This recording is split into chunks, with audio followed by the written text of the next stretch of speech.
They say the moment you meet your fated mate, the world stops turning. That time itself bends and fractures, and suddenly everything you thought you knew about destiny shatters like glass beneath your feet. I believed that once. I believed it with every fiber of my being when I was 17 years old, standing in the moonlight, watching Callum McTavish look at me like I was the only star in his sky. But what they don't tell you is what happens when that same mate stands at an altar 3 years later, speaking vows to your sister while you're forced to smile and pretend your heart isn't being torn from your chest. What they don't tell you is that sometimes the greatest betrayals come wrapped in the ribbons of duty and family obligation. And what they definitely don't tell you is that the moment you think you've lost everything, the most powerful alpha in 5 territories might just kneel at your feet and change your entire world. This is my story. And I promise you it doesn't end the way you think. My name is Ailsa MacKenzie, and I was born under a blood moon in the Scottish Highlands to a pack that had seen better days. The Mackenzie pack wasn't what it used to be.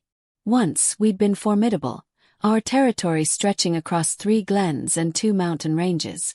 But that was before the wars, before the treaties, before my father made decisions that slowly bled our influence away like water through cupped hands. By the time I turned 17, we were holding on to relevance by our fingernails, and everyone knew it. Everyone whispered it.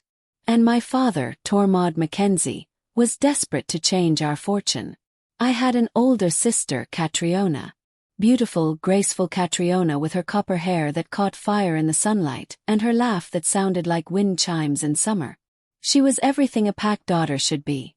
Obedient, demure, skilled in all the traditional ways.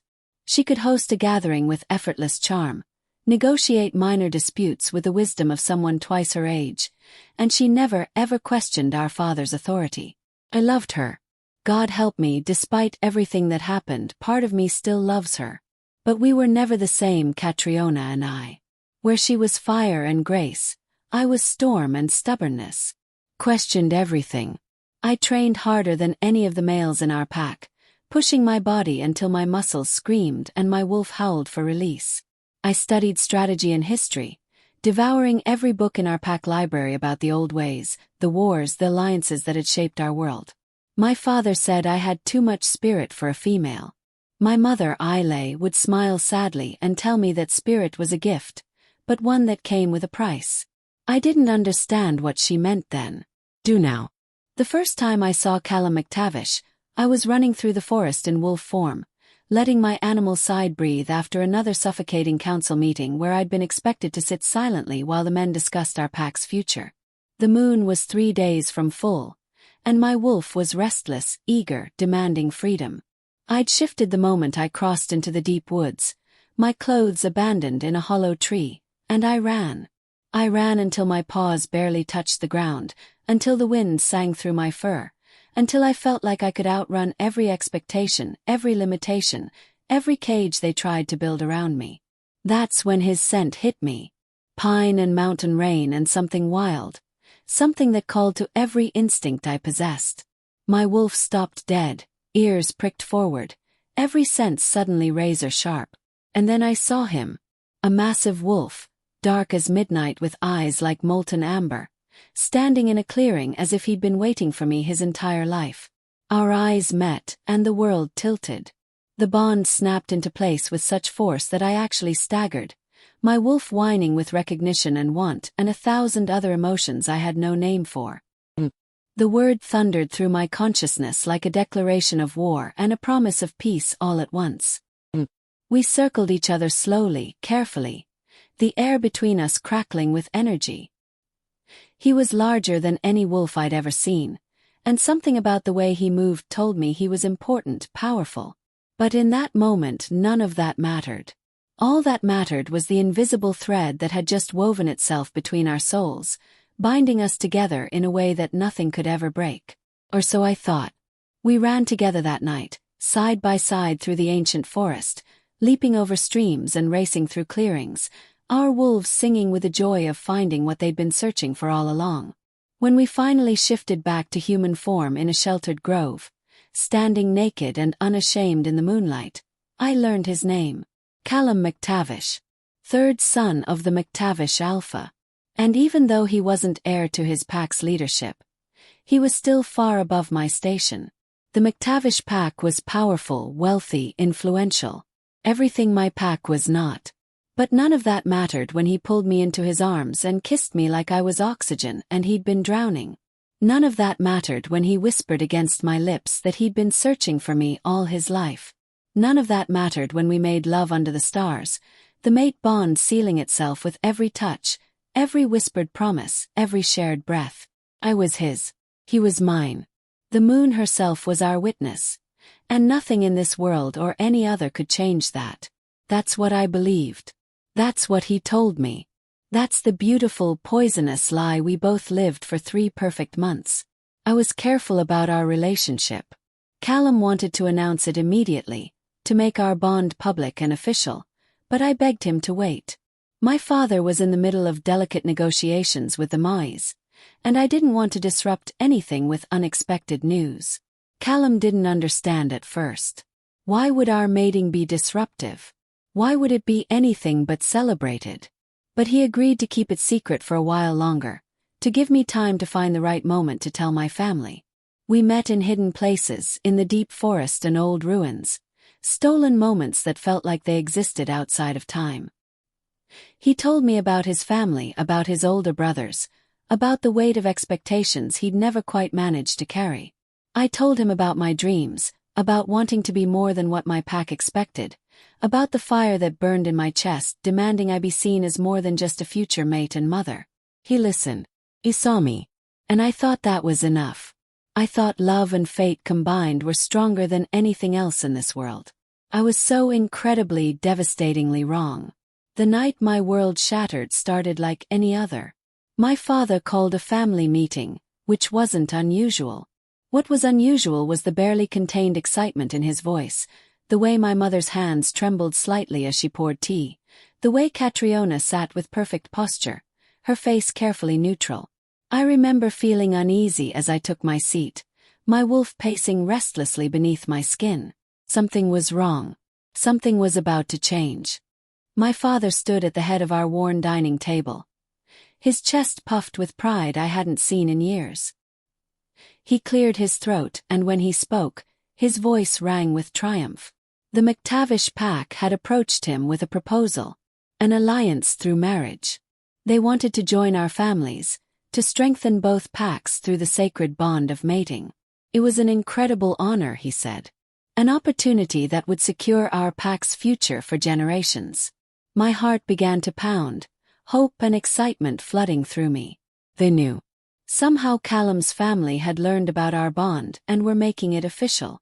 I started to smile, started to stand, my mouth opening to confirm what my father was saying. Then he said her name. Catriona. They wanted Catriona to marry Callum MacTavish, third son of Alpha MacTavish. The wedding would take place in 3 months, at the next blood moon. It was already decided, already arranged. The contracts were being drawn up. My sister was going to be mated to my fated mate, and judging by her calm expression, she already knew. Everyone knew except me. The room spun. I couldn't breathe, couldn't think. My wolf was howling, clawing, desperate to burst free and run, to find Callum and demand answers, to make sense of this impossible nightmare. But I sat frozen, watching my sister's face, searching for any sign of distress, any indication that she would refuse. She met my eyes for just a moment, and what I saw there chilled me to my bones. Guilt, yes, but also resignation. Acceptance. She was going to do it. She was going to marry him. I excused myself, my voice somehow steady despite the earthquake tearing through my soul. I walked calmly to my room, closed the door, and then I ran. I shifted the moment I hit the tree line, not caring that I'd left my clothes behind, not caring about anything except getting to Callum, making him explain, making him fix this. Our bond was still there, still singing through my blood, pulling me toward him. He had to feel it too. He had to stop this madness. I found him in his family's estate, in the garden where we'd first kissed in human form. He was standing with his back to me, his shoulders tense, and the moment I approached I knew.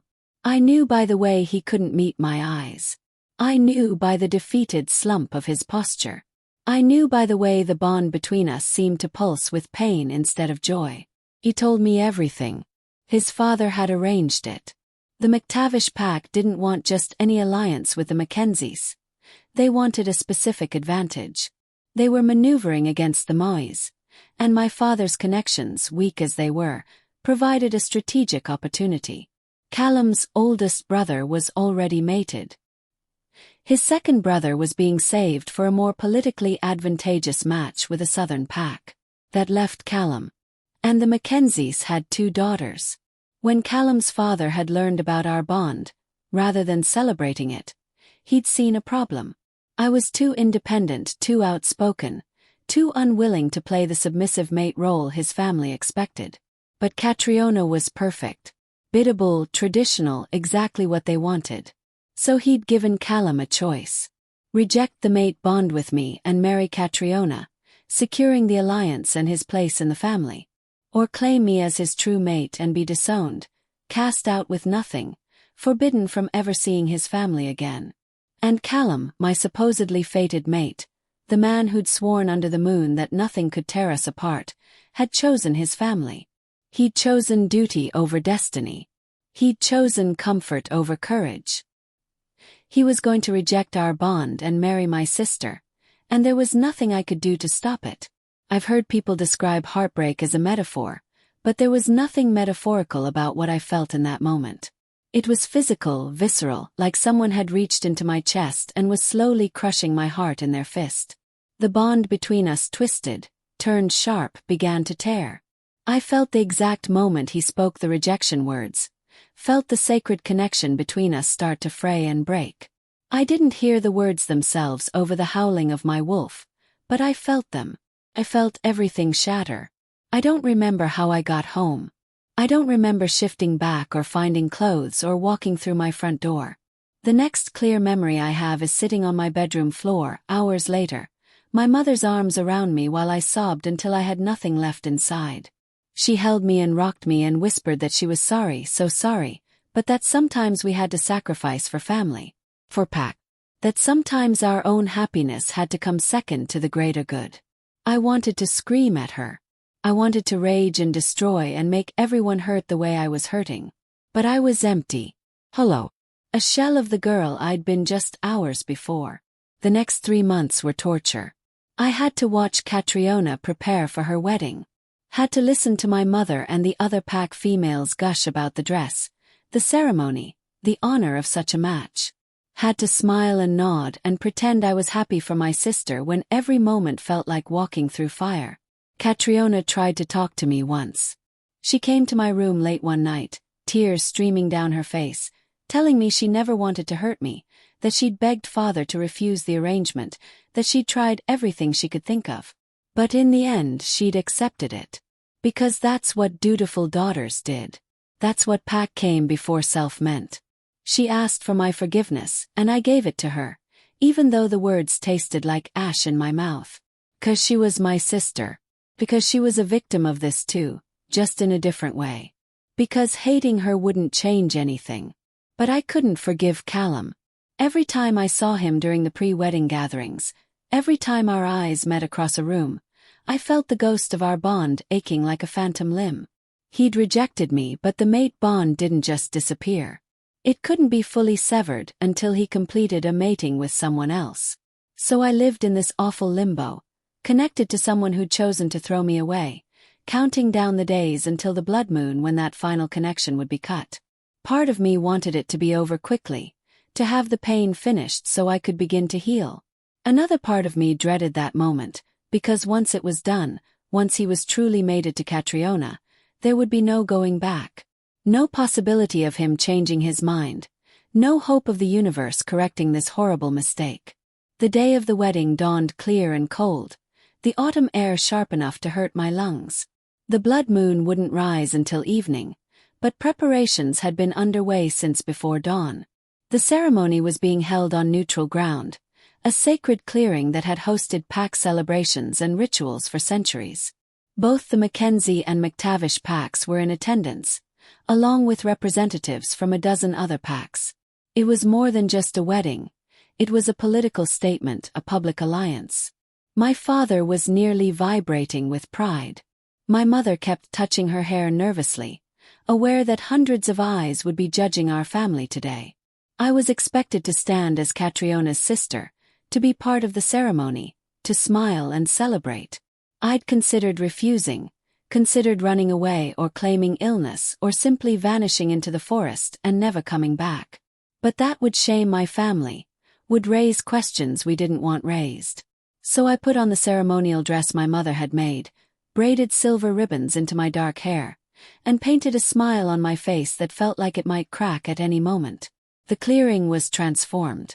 Hundreds of candles flickered in the growing twilight, their flames reflected in ribbons that hung from every tree branch. Flowers I couldn't name created archways and borders, their scent heavy and cloying in the still air. At the center stood the ritual circle, marked in salt and ash, where Callum and Catriona would speak their vows and seal their bond under the blood moon's witness. The alpha from a neighboring pack would officiate, as tradition demanded when two significant packs joined. Everyone was dressed in their finest, the air buzzing with excitement and anticipation. I took my place near the front, surrounded by family, trying to breathe through the tightness in my chest, trying not to think about how this should have been my wedding. How I should be the one in that white dress embroidered with silver thread. How Callum's promises should have been made to me under this moon. The bond between us was still there, faint but persistent, a constant reminder of what we'd lost, what he'd thrown away, what duty and obligation had stolen from us both. The ceremony began as the sun touched the horizon. Callum entered first, flanked by his brothers, looking devastatingly handsome in traditional Highland dress. His face was carefully blank, but I saw the tension in his shoulders, the tightness around his eyes. For a moment, our gazes locked across the distance, and I saw everything he was feeling reflected in those amber depths. Regret, sorrow, grief for what might have been. But not enough. Never enough to actually change anything. He looked away first, and I felt that small rejection like another cut from 1,000 knives. Then came Catriona, and despite everything I had to admit she was breathtaking. Her copper hair was woven with flowers, her dress flowing around her like water, her face serene and lovely in the candlelight. She looked like something from a fairy tale, a princess stepping into her destiny. The crowd murmured appreciation as she walked toward Callum, toward the life that should have been mine. My wolf whimpered, and I shoved her down ruthlessly, refusing to let anyone see my pain. The officiant began the traditional words, speaking of bonds and destiny, of two souls joining to create something stronger than either could be alone. I wanted to laugh at the bitter irony, or scream, or both. My hands were clenched so tightly in my lap that my nails drew blood, small crescents of pain that kept me grounded, kept me present when all I wanted was to disappear. Catriona and Callum spoke their vows, their voices steady and clear. They exchanged the ceremonial knife, making small cuts on their palms and pressing their hands together, mingling their blood. The ancient way of sealing a bond, of joining two wolves together. The blood moon began to rise, huge and red on the horizon, and everyone held their breath. This was the moment, the sacred instant when the moon would witness and bless their union, when the bond between Callum and me would finally, irrevocably break, and a new bond would form between him and my sister. I braced myself for the pain, for the tearing sensation I knew was coming. I would not cry out. I would not give anyone the satisfaction of seeing me break. I would endure this with dignity if it killed me.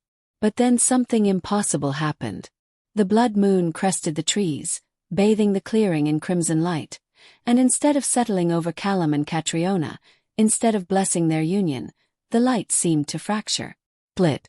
Part of it fell over the ritual circle, yes, but the brightest, strongest beam shot across the clearing like an arrow and illuminated me.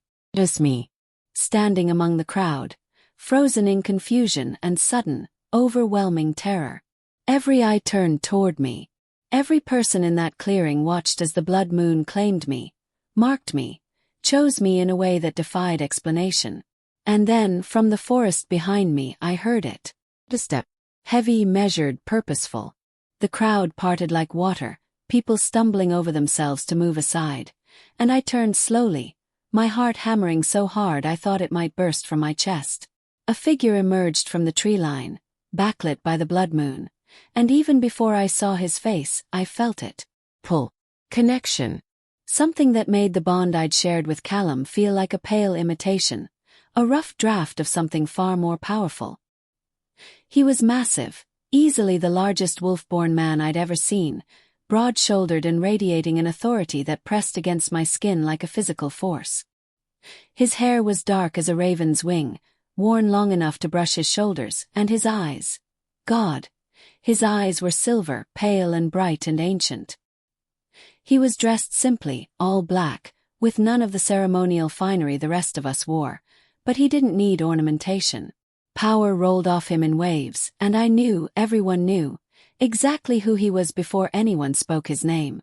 Alistair Drummond, the Alpha of Alphas, the wolf who ruled the entire Northern Territories with an iron fist wrapped in velvet.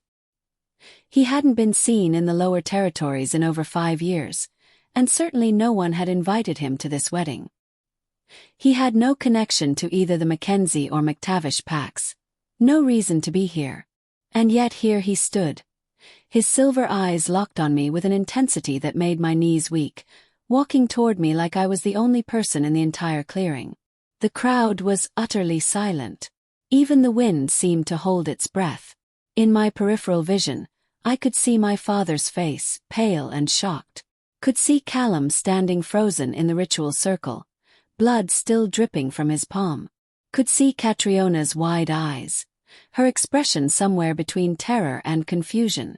But I couldn't look away from Alistair Drummond as he crossed the space between us with the confidence of a man who'd never been denied anything in his life. He stopped 3 feet away from me, close enough that I could smell him. Pine and snow and something wild and primal that made my wolf surge to the surface for the first time since the rejection. She was pushing at my control, wanting out, wanting to meet this male who made even the air around him seem to bend to his will. And then he did something that sent a ripple of shock through every person present. Alistair Drummond, Alpha of Alphas, ruler of 5 territories, the most powerful wolf in the entire north, bent his knee before me. He dropped down on one knee in the dirt and blood moon light, bowed his head, and spoke in a voice that carried to every corner of the clearing. I claim my mate before the blood moon and the assembled packs. Ailsa MacKenzie, daughter of Tormod, you are mine as I am yours. The moon has shown me your face in my dreams for 5 years, and I have searched every territory, every pack, every hidden corner of our world looking for you. I'm sorry I did not find you sooner. I'm sorry you have known pain. But I am here now, and I swear by the old gods and the moon herself that no one will ever hurt you again. The world tilted. My vision swam. This couldn't be happening. It was impossible. I'd already had a mate, already felt that bond, already lost it. You didn't get 2 mates. The moon didn't make mistakes and then correct them. That wasn't how it worked. That wasn't how any of this worked. And yet, as Alistair raised his head and met my eyes again, I felt it. The snap of connection, the surge of recognition, the absolute certainty that this man, this wolf, this alpha was mine in a way that transcended everything I thought I knew about fate and destiny. The bond with Callum had been a candle flame, warm and bright and beautiful. This was a wildfire. This was the sun. This was power and passion and 1,000 other things I had no name for. And it was terrifying and exhilarating and completely overwhelming. I couldn't breathe, couldn't think, could only stare at this impossible man kneeling before me while my entire world rearranged itself into a new pattern I didn't understand. That's not possible, someone said. My father, I think. His voice thin and reedy with shock. She already had a mate. The bond was rejected. You can't, she can't. The bond was false, Alistair said, still not looking away from me. His voice was calm, certain, absolute. Not complete. A connection, yes, but not the true mate bond. I know this because I have carried the mark of my true mate for 5 years, seeing her face in dreams, feeling her presence like a compass pointing north. And she is here. She is real. She is mine. He paused, and something softened in those silver eyes. If she will have me. And suddenly, bafflingly, impossibly, the choice was mine. This man, this alpha who ruled territories and commanded armies of wolves, was asking. Not demanding. Not commanding. Asking. Waiting for my answer with the patience of mountains while chaos erupted around us. Voices were rising, people arguing, someone, Callum I realized, protesting that this violated every tradition, every law. The officiant was stammering something about needing to consult the ancient texts. My father was trying to push through the crowd toward me. His face red with confusion and what looked like anger or fear or both. But Alistair remained kneeling, remained calm, and I realized that he would stay there as long as necessary. Would wait for my answer while the world burned down around us if that's what it took. And something in that gesture, that show of respect and patience from the most powerful wolf alive, cracked something open inside my chest. Something that had been locked tight and frozen since the night Callum rejected me. I opened my mouth, not sure what I was going to say, and that's when Callum did something incredibly stupid. He left the ritual circle, abandoning Catriona and the ceremony, and lunged toward me. Maybe he was trying to reach me, to talk to me, to explain or apologize or demand that I refuse this alpha's claim. I'll never know. Because the moment he moved in my direction with aggression in his body language, Alistair moved. He was a blur of motion, faster than should be possible for someone his size. One moment kneeling, the next standing between Callum and me like a living wall. His body rigid with threat. A growl rumbled from his chest, so deep and powerful that I felt it vibrate through my bones, and Callum stumbled backward, his face going white. Every wolf in the clearing felt it, the weight of an alpha's displeasure, the promise of violence if boundaries were crossed. Several people actually dropped to their knees, unable to withstand the pressure of his authority. Callum managed to stay standing, but barely, his whole body shaking with the effort. "You rejected her," Alistair said softly, and somehow that quiet tone was more terrifying than any shout could have been. "You had the gift of the moon's favor, the blessing of a mate bond, and you threw it away for politics and comfort. You chose duty over destiny and broke something precious and rare. And now you dare to approach her with any claim of right or ownership. Now you dare to insert yourself into business that no longer concerns you." I made a mistake," Callum stammered, and I saw real fear in his eyes. Fear of this alpha, yes, but also something else. The dawning realization of what he'd lost, what he'd given up. I was young. I was pressured. I didn't understand. "You understood perfectly," Alistair interrupted, still in that same terrifyingly soft tone. "You understood that true strength requires courage, that real love demands sacrifice, and you chose the easier path. That is your right as a free wolf. But do not compound your cowardice by pretending you had no choice, or by attempting to interfere now that the moon has corrected your error." He turned slightly, addressing the entire clearing without taking his attention fully off Callum. "Let me be clear so there is no confusion. Ailsa MacKenzie is my true mate. The moon has confirmed it before all of you with her light and blessing. Any wolf who disputes this, who attempts to interfere with this bond, who makes any claim upon her, will answer to me, personally. And I promise you, that is not a conversation anyone here wishes to have." The threat hung in the air, crystal clear and absolutely serious. No one spoke. No one moved.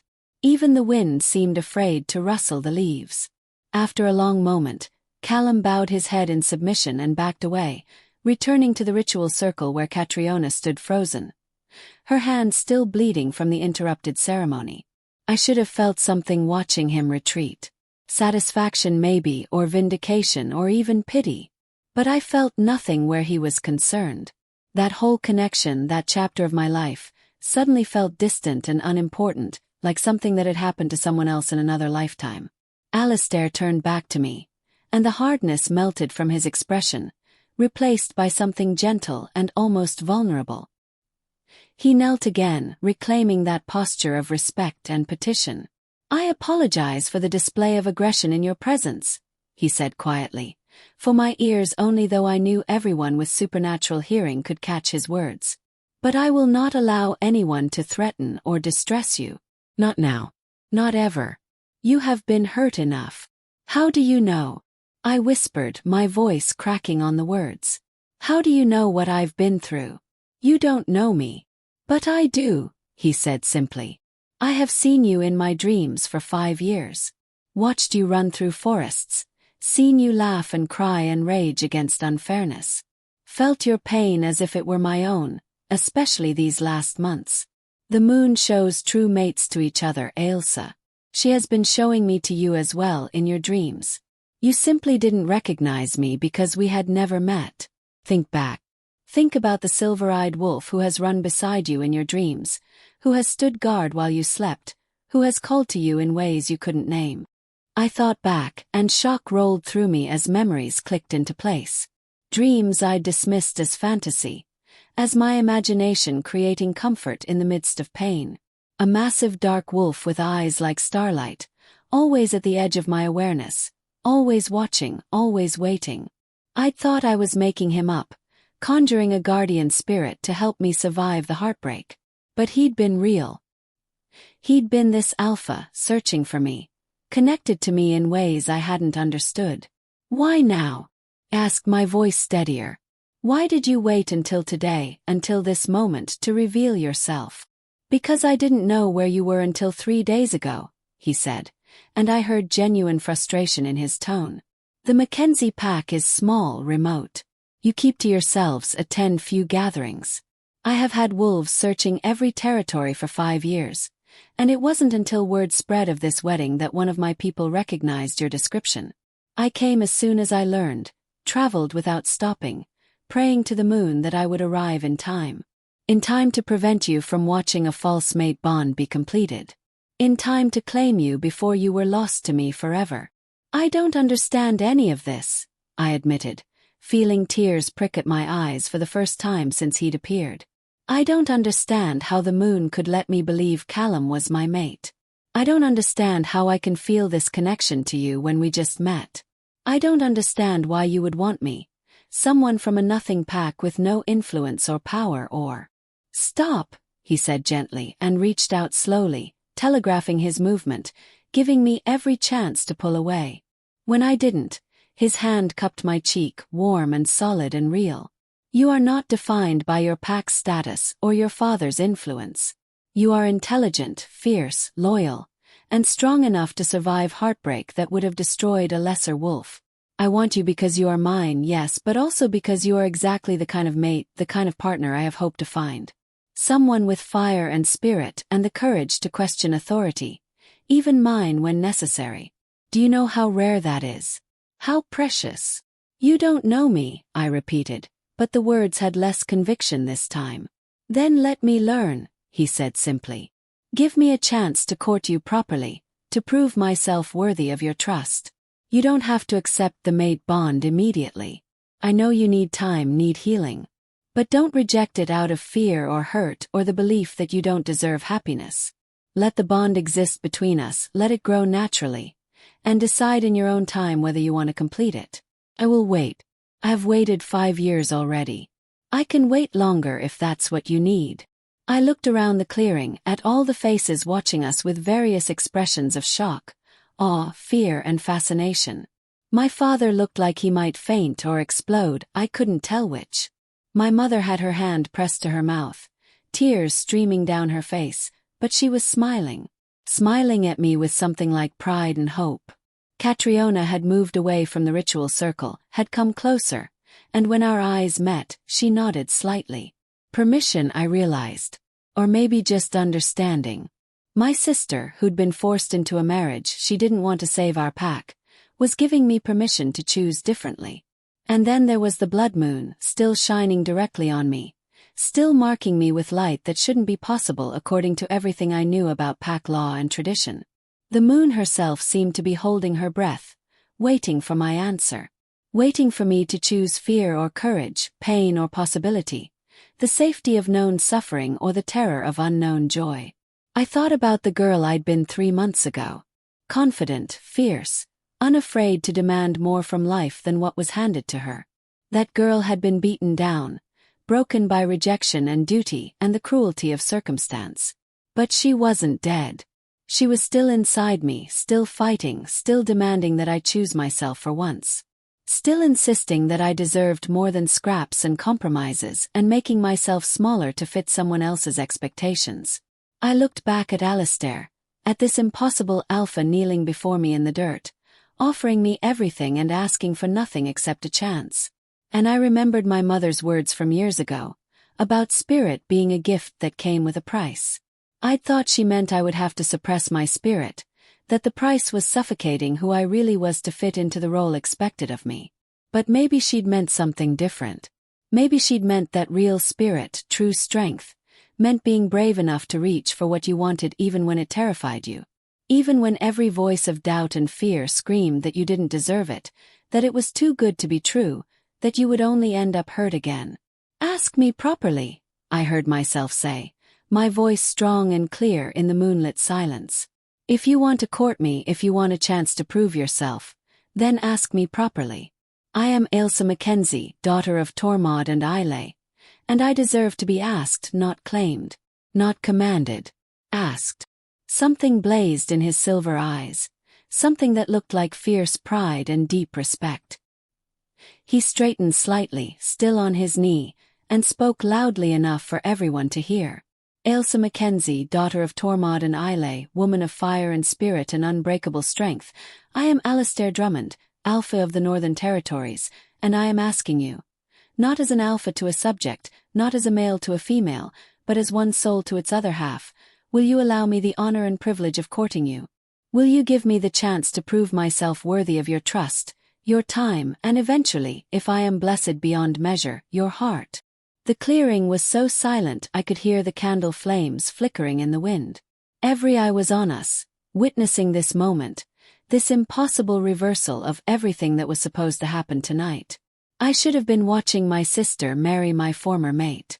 Instead, I was standing in blood moonlight being courted by the most powerful alpha alive. Life, it seemed, had a sense of irony. "Yes," I said simply, and watched relief and joy transform his face into something almost beautiful.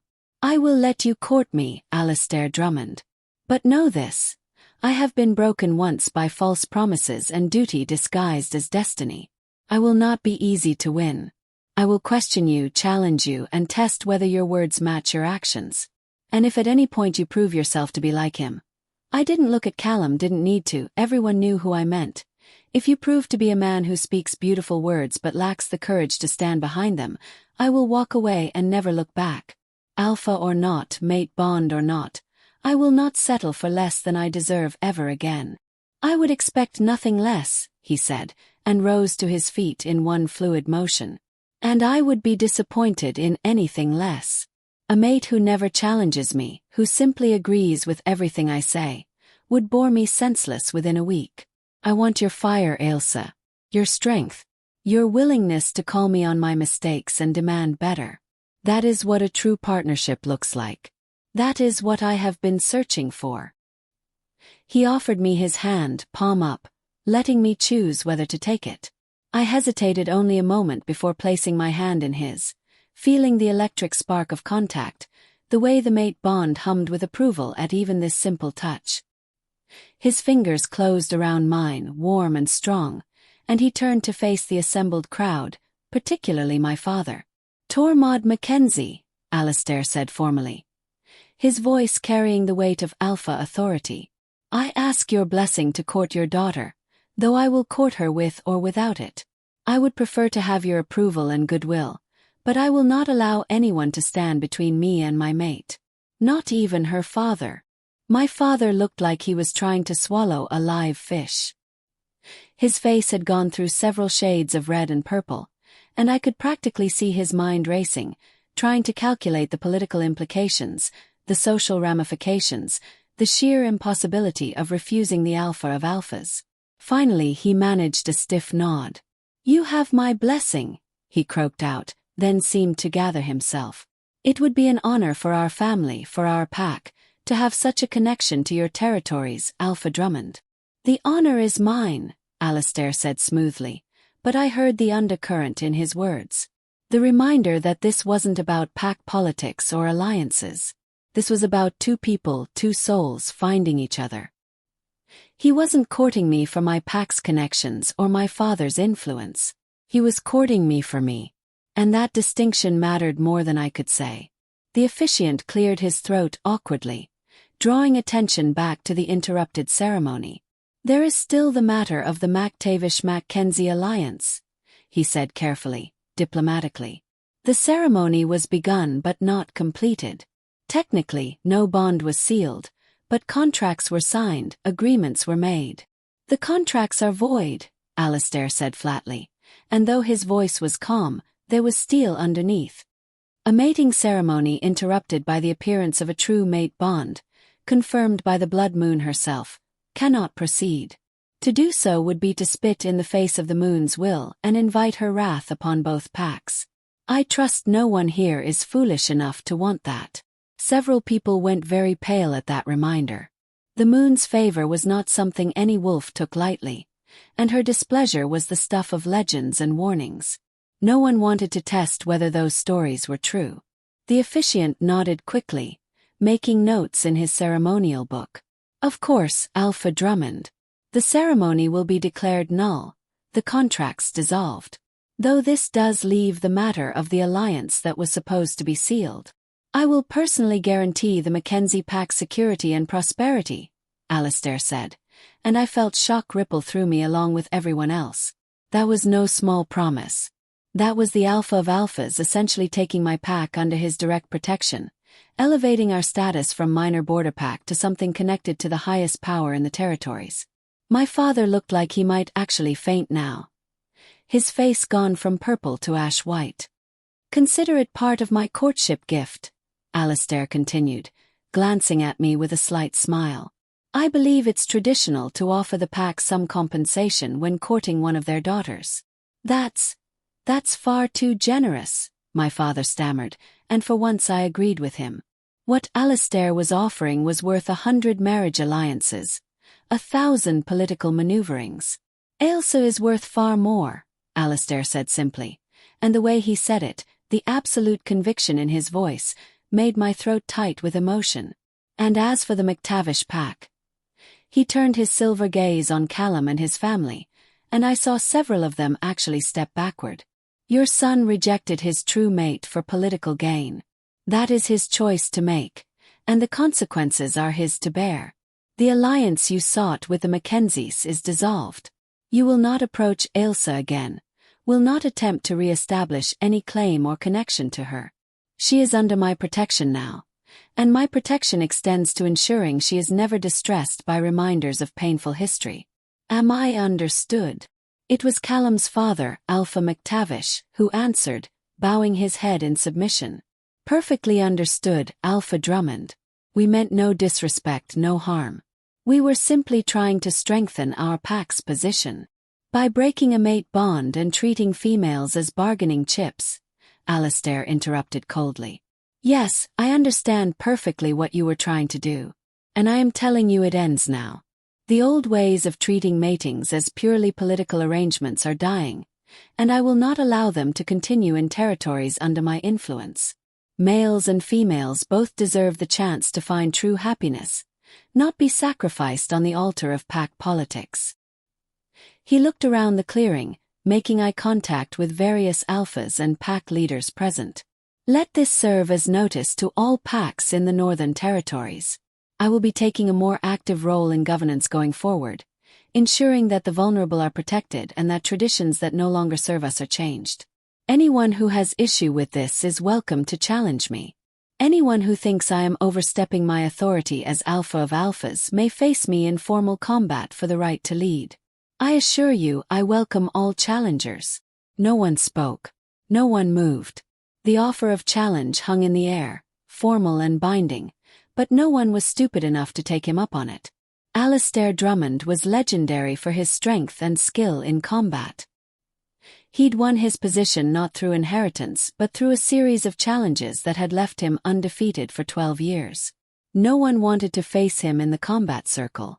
After a long moment of silence, Alistair nodded, satisfied. Then we are in agreement. The ceremony is dissolved, the alliance shifted, and Ailsa MacKenzie is acknowledged as my mate-to-be, under formal courtship protection. I will be remaining in this territory for the next several weeks while I court her properly. I trust all packs will extend appropriate hospitality and respect. It wasn't a request, and everyone knew it. There were murmurs of agreement, bows of acknowledgement, the entire social order rearranging itself around this new reality. I stood there holding Alistair's hand, my head spinning, trying to process how completely my life had just changed in the span of maybe 30 minutes. This morning I'd woken up dreading this day, resigned to watching my former mate marry my sister, expecting it to be the worst day of my life. Now I was being courted by an alpha, my pack's fortune had been secured, and the blood moon was still shining down on me like a blessing.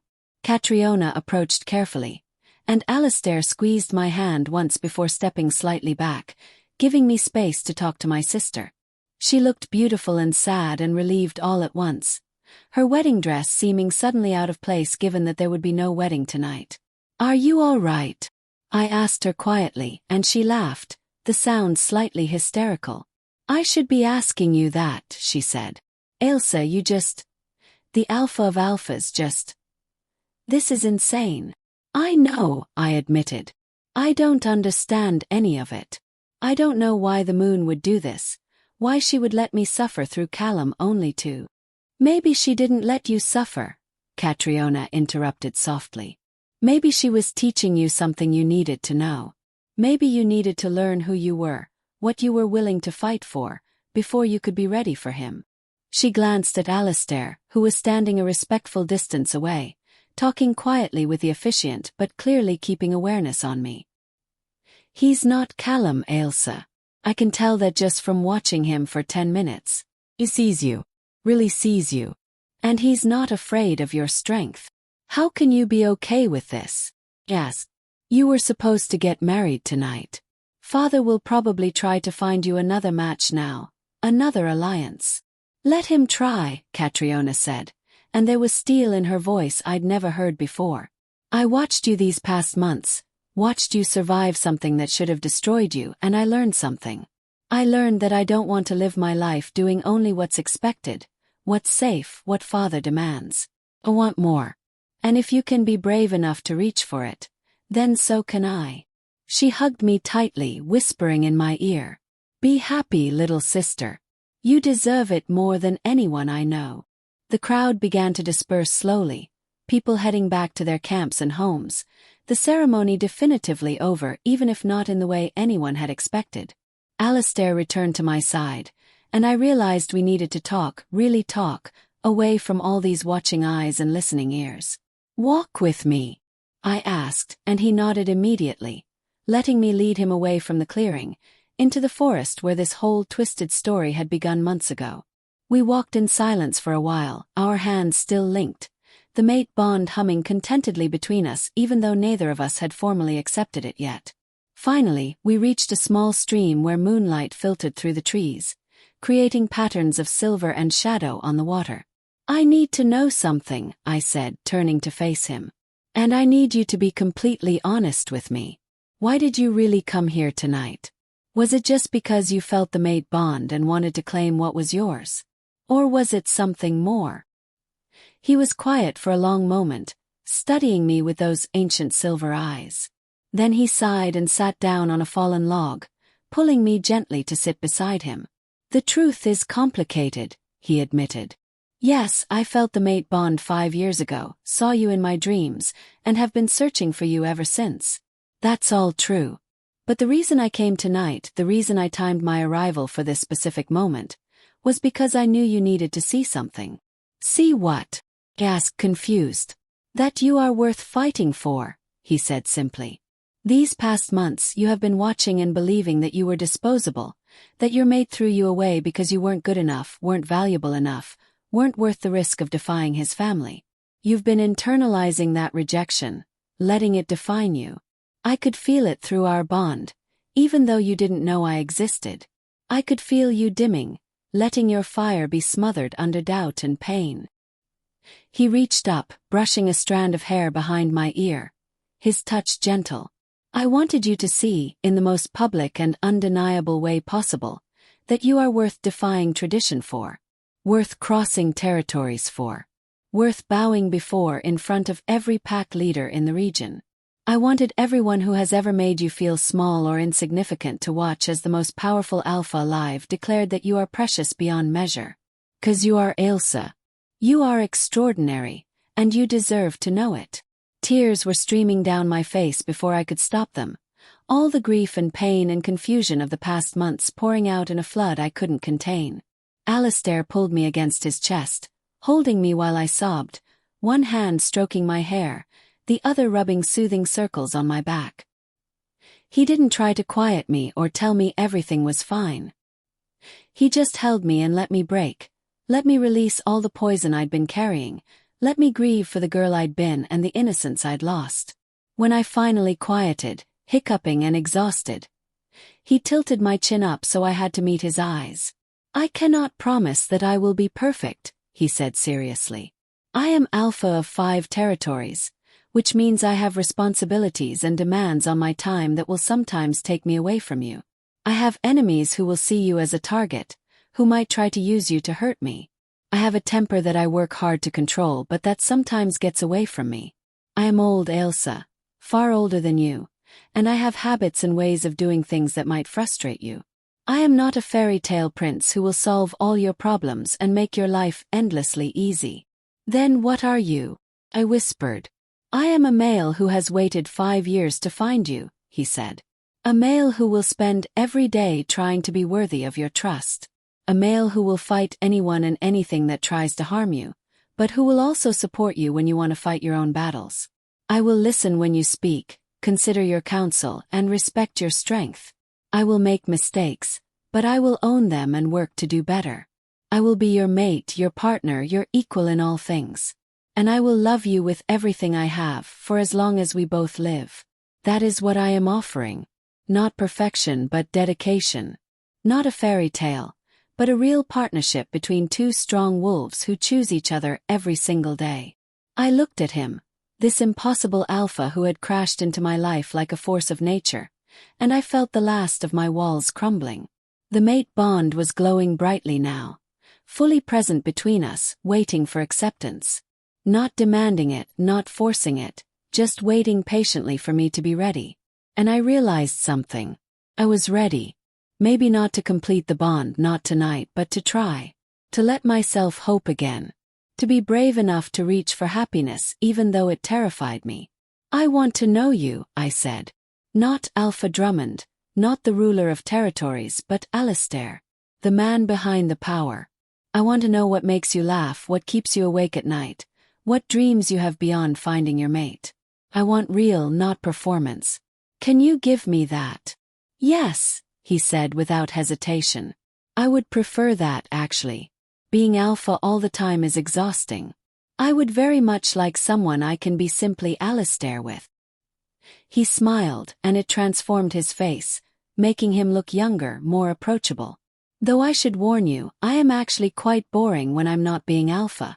I like to read history books, I'm decent at cooking but terrible at baking, and I have a completely irrational fear of spiders despite being able to transform into a creature with claws and fangs. I laughed, the sound startling me because I couldn't remember the last time I genuinely laughed. Spiders. Really? They have too many legs, he said seriously, but his eyes were dancing with humor. It's unnatural. Nothing should need that many legs. This from a male who turns into a wolf with 4 legs, I pointed out, and he grinned. 4 is a reasonable number of legs. 8 is just showing off, he said, and I laughed again, feeling something light and warm blooming in my chest. Hope, I realized. For the first time in months I felt genuine hope. The next few weeks were unlike anything I'd ever experienced. Alistair was true to his word. He remained in the territory, staying in a cottage on the edge of MacKenzie lands rather than imposing on my family directly. He courted me properly, the old-fashioned way, with walks and conversations and small gifts that showed he was paying attention to who I was. He brought me books on strategy and history, knowing I loved to read. He arranged for weapons training with one of his best fighters, knowing I wanted to be stronger. He sat with me in comfortable silence when I needed space, and engaged in passionate debates when I wanted intellectual challenge. He also made good on his promise to my pack. Within a week, MacKenzie borders were secured by Drummond warriors. Our coffers were supplemented with resources from his territories, and my father was invited to councils he'd been excluded from for years. Our pack's status rose dramatically, and suddenly other packs were treating us with respect we'd never commanded before. But Alistair made it clear that this wasn't charity or political maneuvering. This was him protecting and providing for his mate's family, which was both his right and his duty according to old traditions that most modern wolves had forgotten. I learned things about him too.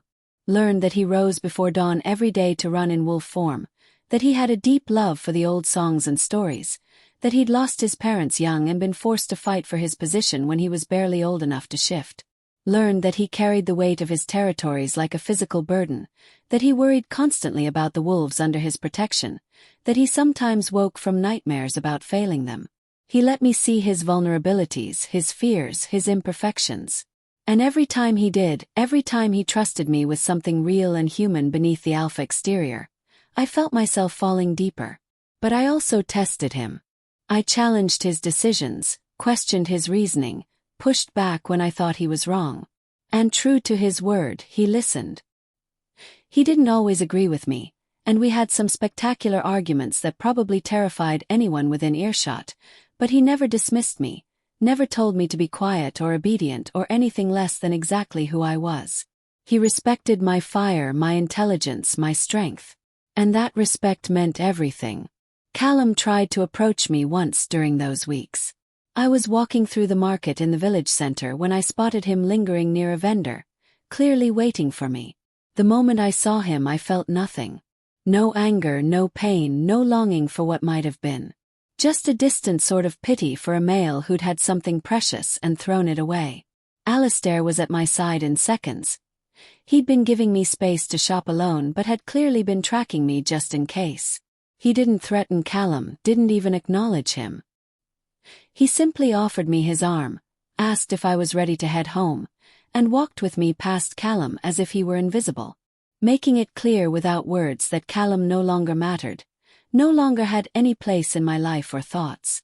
Catriona, meanwhile, was thriving in an unexpected way. Without the pressure of the forced marriage, she'd started spending time with a young wolf from a neighboring pack, Fingal Murray, someone she'd apparently been interested in for years but had never pursued because father would never have approved the match. Now, with our pack's elevated status and father distracted by his sudden political importance, she was courting who she wanted.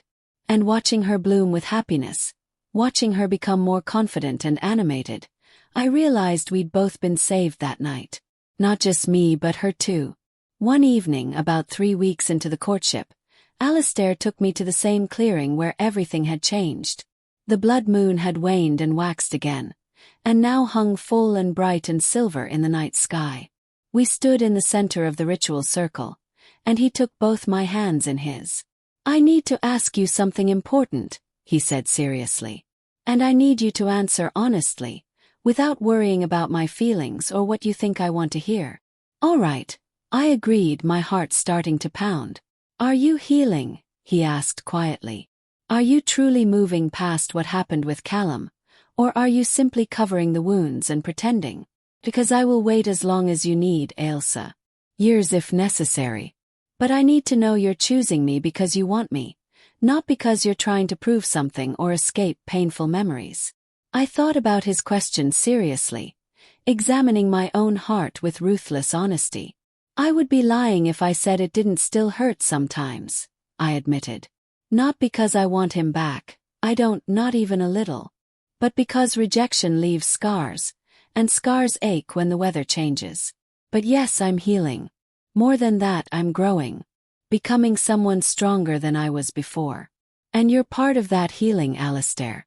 Not because you're fixing me or saving me, but because you're giving me space to fix myself while standing beside me ready to help if I need it. That's what I needed. What I still need." "And us?" he asked, his silver eyes intense on mine. What do you feel when you think about us? About completing the mate bond. I feel terrified, I said honestly, and saw him flinch slightly. But not because of you. Because of how much I'm starting to care, how deep this is already getting. Because the mate bond with Callum felt so right, so certain, and it still fell apart. What if this is just as fragile? What if fate is cruel and this gets taken away too? Then we fight for it, Alistair said fiercely, squeezing my hands. That's the difference, Ailsa. Callum didn't fight. He chose the easy path when things got difficult. But I am not him. I have fought for everything I have. My position, my territories, my survival. And I will fight for you, for us, with everything I possess. Fate might give us the bond, but we make it strong. We choose each other day after day, through good and bad, through easy and impossible. That's what real mating looks like. Not perfect destiny handed to us on a silver platter, but partnership forged through choice and effort and dedication. I felt tears prick my eyes again, but they were different tears this time. Not grief or pain, but something cleaner. Something like joy mixed with relief and overwhelming emotion. I'm ready, I whispered. I'm ready to accept the bond, to complete it, to choose you the way you've been choosing me every day for weeks. His eyes flared silver bright, his wolf rising to the surface. Are you certain? There's no rush, Ailsa. I meant what I said. I'll wait as long as you need. I'm certain, I said firmly. I want this. I want you. I want us. I paused, then added with a slight smile. Besides, if I wait much longer, my wolf might actually mutiny. She's been demanding I claim you for a week now. He laughed, the sound rich and warm, and pulled me closer. My wolf has been rather insistent as well. I've been having extremely detailed dreams that I probably shouldn't describe in polite company. Who said anything about polite company? I asked, rising on my toes to kiss him. It was our first real kiss. We'd shared small touches, brief presses of lips, but nothing like this. Nothing that ignited the mate bond like touching flame to kindling. Heat exploded between us, the bond roaring to life fully, and I felt the exact moment it clicked into place completely. Felt the walls between our souls dissolve, felt his emotions and thoughts begin to bleed into mine just as mine flowed into his. Joy, fierce protectiveness, desire, love so deep and vast it took my breath away. All of it flooding through me from him, while he felt my trust, my growing love, my absolute certainty that this was right. We broke apart, both breathing hard, and he rested his forehead against mine. We should do this properly, he said, his voice rough. With ceremony and witnesses, Anne. Or we could do this our way, I interrupted. Just us and the moon and the forest. Let the formal ceremony come later if we want one, but let this moment be ours alone. Are you sure? He asked. You deserve a grand ceremony celebration. I deserve what makes me happy, I corrected gently. And what makes me happy is this.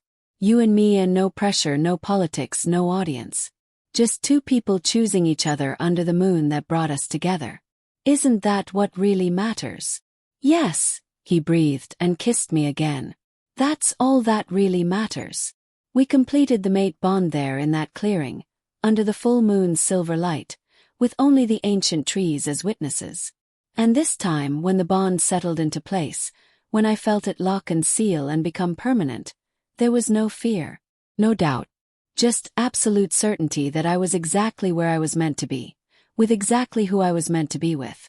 The pain of the false bond with Callum had led me here, had shaped me into someone strong enough to appreciate what I now had.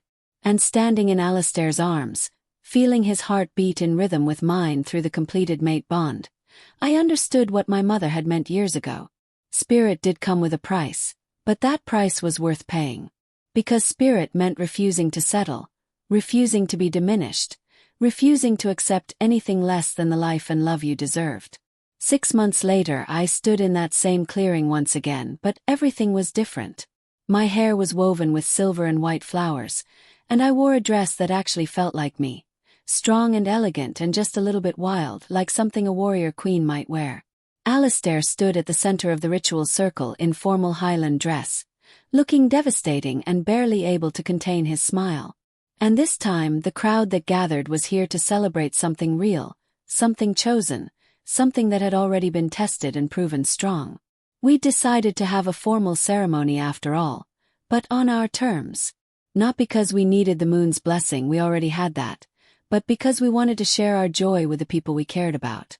Catriona stood beside me as my honor attendant, radiant with her own happiness, Fingal having formally asked to court her just last week. My mother cried happy tears. My father looked proud and slightly overwhelmed, still adjusting to our pack's new status and his daughter's position as mate to the alpha of alphas. But more than that, wolves had come from all 5 territories to witness this mating. To see their alpha happy, settled, partnered with someone strong enough to stand beside him. And as I walked toward Alistair, as I saw the love and pride and absolute certainty in his silver eyes, I thought about the girl I'd been when this story started. The girl who'd been broken by betrayal, who'd thought she'd lost everything. I wanted to go back and tell her that sometimes the worst moments of our lives are doorways to the best ones. That sometimes what feels like an ending is actually a beginning. That sometimes the mate bond we think we want is just preparing us for the one we actually need. The officiant, a different one this time, one who actually looked happy to be there, began the traditional words. But I barely heard them. All my attention was on Alistair, on the mate I had chosen and who had chosen me right back every single day. On the partner who had shown me what real love looked like. Not pretty words and empty promises, but consistent action and unwavering support and the courage to fight for what mattered. When it came time for our vows, Alistair went first. I promised to see you always. Not the role you play or the expectations others have, but the real you beneath. I promised to celebrate your strength and support you in weakness. I promise to listen even when you say things I don't want to hear, and to trust you even when fear tells me to protect and control. I promise to fight beside you, not for you, and to remember that you are my equal in all things. I promise to choose you every day, through easy and impossible, through joy and sorrow, through every challenge our lives together will bring. This is my vow, witnessed by the moon and these gathered packs.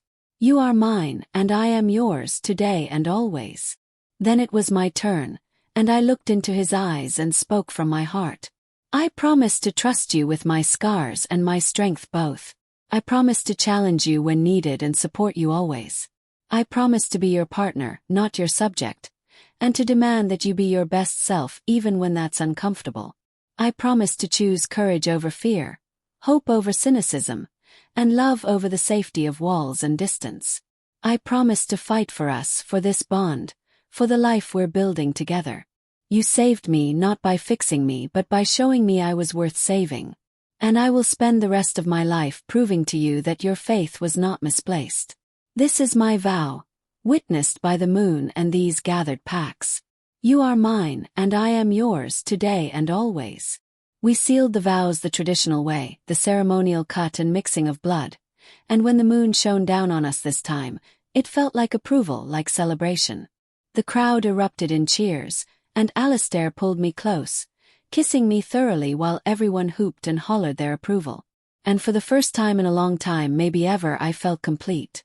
Not because a male completed me, but because I had finally become fully myself, the person I was always meant to be.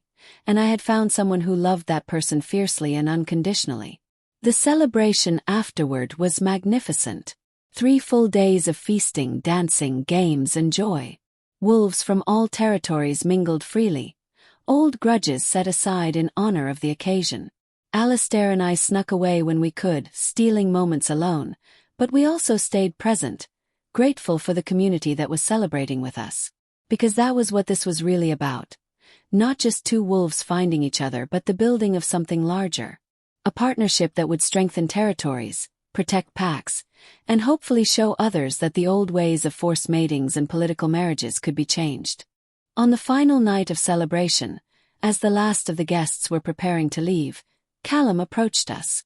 I saw Alistair tense, but I put a hand on his arm, silently asking him to wait to let me handle this. Callum stopped a respectful distance away. His head bowed in submission. I came to apologize, he said quietly. Not because I think it will change anything or earn forgiveness, but because you deserve to hear it. Ailsa, I was a coward. I had something precious, something sacred, and I threw it away because I was afraid. Afraid of losing my family, my position, my comfort. And I have spent every day since regretting that choice. Not because I lost you, I know I have no right to you anymore, but because I lost the version of myself that would have been brave enough to fight for what mattered. You deserved better. You deserved someone who would move mountains for you. And I'm glad you found him.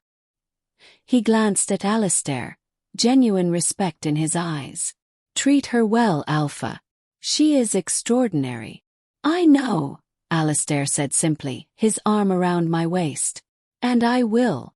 Callum nodded and turned to leave, but I stopped him with a word. Callum. He turned back, and I took a breath before speaking. I forgive you. Not because what you did was okay, but because carrying anger and hurt isn't serving me anymore. You made your choice, and it led me to exactly where I needed to be. So thank you in a strange way for being the wrong mate at the right time. I hope you find the courage you were missing. I hope you become the male you were meant to be. And I hope someday you find a love that makes you brave enough to fight for it. He looked at me with something like awe, nodded once, and then he was gone, disappearing into the crowd. Alistair pulled me closer, kissing the top of my head. You are far more gracious than he deserves, he murmured. Maybe, I agreed. But forgiveness is for me, not for him. I refuse to let that chapter of my life have any more power over me. I'm done looking backward. From now on, I'm only looking forward. And what do you see when you look forward? He asked, turning me in his arms so we were face to face. I pretended to think about it seriously. I see a stubborn alpha who's going to argue with me constantly. I see 5 territories worth of politics and responsibility. I see challenges and difficulties and probably more than a few conflicts that will test us. Sounds terrible, he said with a grin. I'm not finished, I continued, my smile growing. I also see adventures and partnership and someone who will stand beside me through everything. I see a future where I get to be completely myself and be loved for it. I see children someday, maybe, running wild through forests with silver eyes and too much spirit. I see a life worth living, worth fighting for, worth choosing every single day. That's what I see when I look forward. And it's everything I never knew I wanted. Children with too much spirit, he repeated thoughtfully. That's a terrifying prospect. You're the alpha of 5 territories, I pointed out. Surely you can handle a few wild children. A few, he asked, eyebrows raised. How many are we talking about here? I don't know yet, I said innocently. But I come from a family of 2 daughters, and you mentioned you had 2 brothers, so maybe 3. 4. We'll see what happens. He laughed, the sound rich and full of joy. 4 children with your stubbornness and my authority issues. The territories won't know what hit them. Exactly, I agreed. We're going to raise little revolutionaries who change the world. I'm counting on it, he said seriously, and kissed me again, deep and sweet and full of promise. As I stood there in Alistair's arms, the celebration continuing around us, I thought about the journey that had brought me to this moment. About the girl who'd run through the forest 6 months ago, desperate to escape the pain of watching her mate marry her sister. That girl had thought her story was ending, that she'd lost everything that mattered. She'd been so wrong. Sometimes the universe breaks us open not to destroy us, but to remake us into something stronger. Sometimes what feels like the worst betrayal is actually a gift in disguise, redirecting us towards something better than we'd imagined. And sometimes the mate bond we think we want is just a stepping stone to the one we actually need. I'd learned so much in these months. I'd learned that I was strong enough to survive heartbreak and come out the other side more myself than ever. I'd learned that real love doesn't ask you to be smaller, quieter, more convenient. It celebrates your fire and fans the flames higher. I'd learned that the right partner doesn't complete you. They stand beside you while you complete yourself, offering support but never trying to do the work for you. I'd learned that forgiveness isn't about letting someone off the hook. It's about freeing yourself from the weight of carrying anger and pain. And I'd learned that sometimes the best things in life come not from following the path laid out for us, but from having the courage to walk away from it when it doesn't fit. The MacKenzie pack was thriving in ways we'd never dreamed possible. With Alistair's protection and resources, we'd rebuilt infrastructure, expanded territory, and attracted young wolves looking for a pack that balanced tradition with progress. My father had grown into his new role, finally leading with confidence instead of desperation. My mother was training young females in the old arts, passing on knowledge that had nearly been lost. And Catriona was planning her own mating ceremony with Fingal, radiant with a happiness that was all her own choosing. As for me, I was discovering what it meant to be mate to an alpha. It wasn't easy. Alistair hadn't lied about the demands on his time, the enemies who saw me as a target, the politics that could be exhausting and frustrating. But it was also extraordinary. I had a voice in decisions that affected thousands of wolves. I had the power to make changes that actually helped people. I had a partner who valued my counsel and strength, who made me part of his world instead of expecting me to simply orbit his. We traveled between territories, and I learned about different packs, different customs, different challenges. I trained with the best warriors, studied with the wisest advisors, and slowly began to understand the weight Alistair carried every day. But I also saw how my presence lightened that weight. How coming home to me let him shed the armor of Alpha and just be Alistair. How my challenges and questions made him a better leader, forcing him to examine his assumptions and consider different perspectives. We were making each other better, stronger, more complete. That's what real partnership looked like. There were still hard days.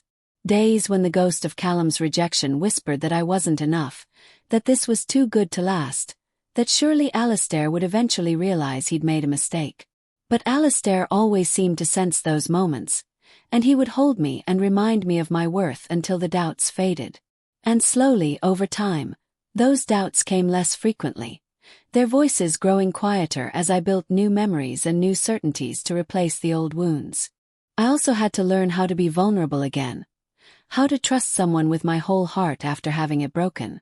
That was harder than any physical challenge, harder than any political maneuvering. But Alistair was patient, never pushing, always waiting for me to come to him when I was ready. And each time I opened up, each time I shared a fear or a hope or a dream, the bond between us grew stronger. Trust wasn't built in grand gestures. It was built in small moments, consistent actions, promises kept day after day until they became unshakable foundation. I want you to know something, whoever you are listening to this story. Whether you're someone who's been betrayed by a mate, or rejected by someone you loved, or told you weren't good enough, or forced to watch someone else get what should have been yours. Whether you're carrying wounds that feel like they'll never heal, or doubts that whisper you don't deserve happiness. I want you to know that your story isn't over. That closed door, that ended chapter, that painful rejection, it's not the ending. It's the beginning of something you can't see yet. I thought my story ended the night Callum rejected me. I thought I'd lost my only chance at the mate bond, at real love, at the life I'd dreamed of.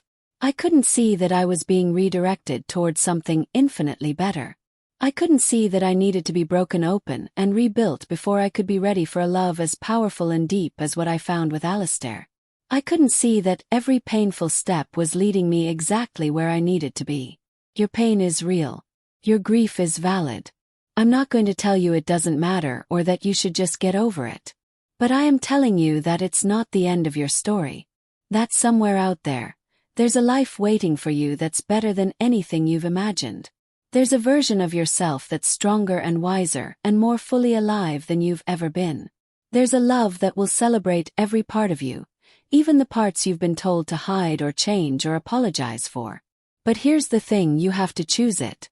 You have to choose to heal, to grow, to believe you deserve better.